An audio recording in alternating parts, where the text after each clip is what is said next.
क्या राजमहल विधानसभा में झारखंड मुक्ति मोर्चा पहली बार जीत का स्वाद चखने जा रही है? क्या जेएमएम इस बार भाजपा के किले को ध्वस्त कर पाएगी? क्या एमटी राजा के विधायक बनने का सपना अब की बार के विधानसभा चुनाव में साकार हो पाएगा? दरअसल संथाल परगना की प्रमुख सीटों में से एक राजमहल विधानसभा में इस बार का चुनाव बहुत ही दिलचस्प होने वाला है, क्योंकि आज तक यहां पर जेएमएम अपना तीर कमान नहीं चला पाई है, जबकि 3 बार के लोकसभा चुनाव से लगातार जेएमएम के प्रत्याशी विजय हांसदा ही विजयी रहे।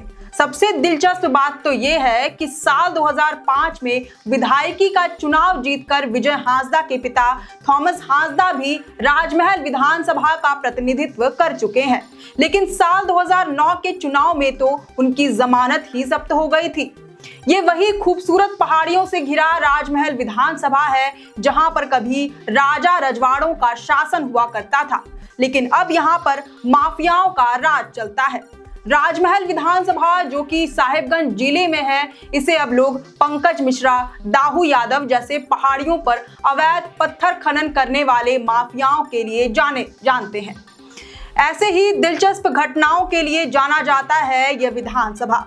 तो आज अपने विशेष कार्यक्रम में हम बात करेंगे राजमहल विधानसभा की, जानेंगे यहाँ के मुद्दे, समस्याएं, क्या है यहाँ की राजनीतिक पृष्ठभूमि और इस बार का चुनावी समीकरण कैसा होगा।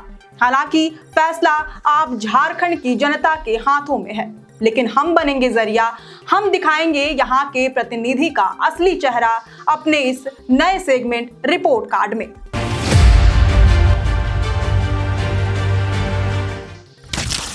जोहार, आप देख रहे हैं लोकतंत्र 19 की खास पेशकश और मैं हूं आपके साथ अंशु।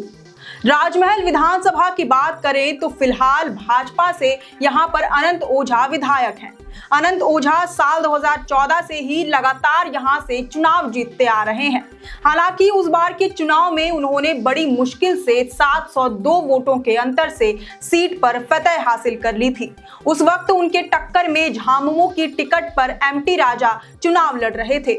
वहीं पिछले बार के विधानसभा चुनाव के दौरान जेएमएम ने एमटी राजा की जगह किताबुद्दीन शेख को टिकट दे दिया था, तो एमटी राजा ने भी जिद नहीं छोड़ी। टिकट की आस में उन्होंने जेएमएम को अलविदा कहकर आजसू का दामन थाम लिया था। ऐसे में मुकाबला त्रिकोणीय हो गया था। आजसू, जिसका राजमहल क्षेत्र में जनाधार बिल्कुल शून्य है, इस पार्टी के टिकट पर एमटी राजा ने दूसरा स्थान हासिल कर अपना लोहा मनवा लिया था।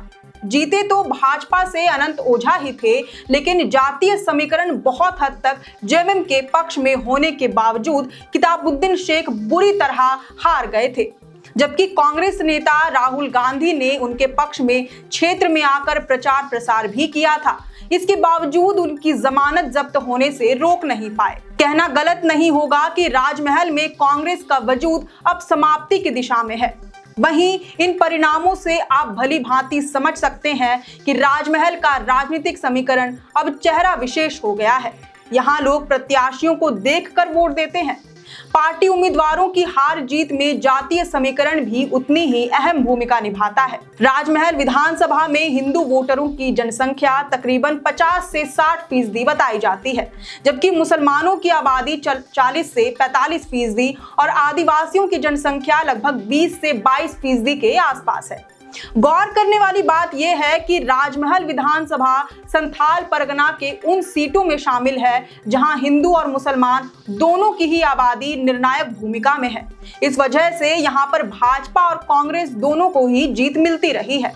हालांकि कांग्रेस का वजूद यहां पर लगभग समाप्ति की ओर है। जब से झारखंड बिहार से अलग हुआ है, तब से अब तक पार्टी को थॉमस हांसदा के हाथों मात्र एक बार ही जीत का स्वाद चखने का अवसर प्राप्त हुआ है। जातीय समीकरण बहुत हद तक जेएमएम के पक्ष में भी जाता नजर आता है, लेकिन फिर भी पार्टी आज तक यहां पर अपना खूंटा नहीं गाड़ पाई है। कभी बड़े फासले से तो कभी मामूली अंतर से हार का सामना करना पड़ा है। इस बार तो एमटी राजा ने जेएमएम में वापसी कर ली है।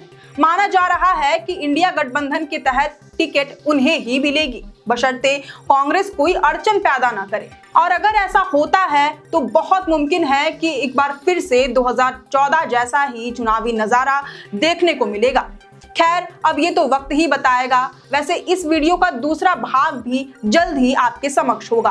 पार्ट 2 में हम राजमहल विधानसभा क्षेत्र के मुद्दों और समस्याओं पर चर्चा करेंगे।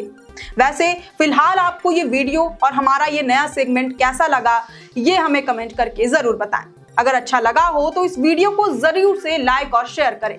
हमारे चैनल लोकतंत्र 19 को फेसबुक पर फॉलो और यूट्यूब पर सब्सक्राइब करना न भूलें। फिलहाल लेते हैं अलविदा। जोहार।